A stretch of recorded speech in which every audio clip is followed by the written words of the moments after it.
concerto di Natale, un evento che si ripete, protagonista del Centro Italiano Femminile Genova, per una tradizione che si perpetua. Certo, noi come CIF tutti gli anni cerchiamo di fare qualcosa anche per accumulare un pochino di soldi per le famiglie bisognose. Non fa mai male. Non fa mai male. E anche quest'anno siamo riusciti a organizzare questo concerto che credo che sarà una cosa veramente piacevole, un pomeriggio veramente piacevole per tutti i miei ospiti.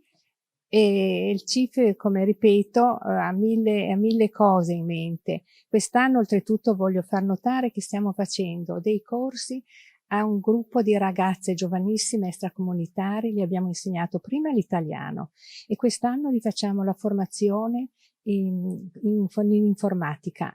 E le migliori verranno poi premiate e forse riusciremo anche a collocarle, quindi questo per noi è un raggiungimento. Questo, insomma, per voi è un momento importante, no? Dal 1945, il Centro Italiano Femminile a Genova. Anche, mi lasci dire, Laura, anche in epoche non sospette, no? Voglio dire, quando forse donna non era facile.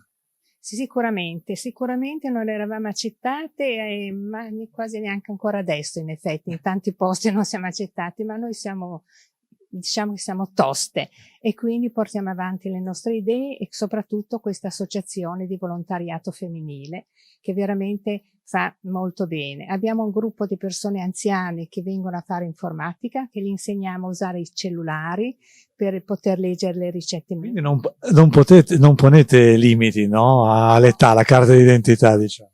Abbiamo addirittura una signora di 92 anni che viene, senza poi parlare a quelle di 89, 87, insomma siamo tutte molto giovani. Comunque siamo molto contenti che si sia formato un bel gruppo e soprattutto dà soddisfazione anche all'associazione.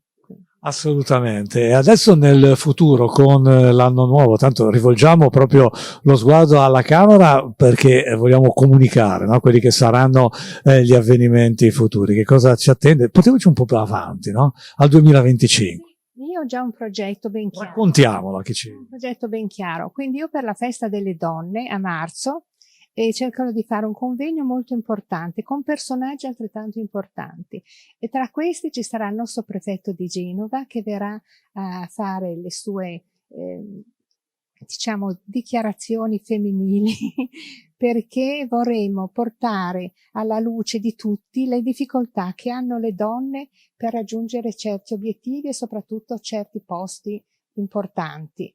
Avremo un altro prefetto di Brescia che è di origine genovese e altre tante personalità. Questo dovrà di nuovo diventare un importante incontro per la città e credo che riusciremo sicuramente ad ospitare tutti, probabilmente in qualche salone importante genovese. Assolutamente sì, ci riuscirete sicuramente. Allora un saluto, un buon Natale, no?